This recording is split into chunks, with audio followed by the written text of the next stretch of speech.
Còi báo động đã vang lên ở Jerusalem rạng sáng nay 3 tháng 1 giờ địa phương sau khi một tên lửa được phóng từ Yemen về phía Israel.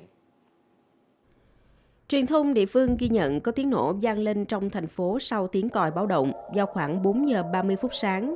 Hàng triệu người Israel bị đánh thức và chạy loạn đến các điểm tránh không kích. Quân đội Israel IDF tuyên bố tên lửa bay từ Yemen vào lãnh thổ Israel đã bị đánh chặn.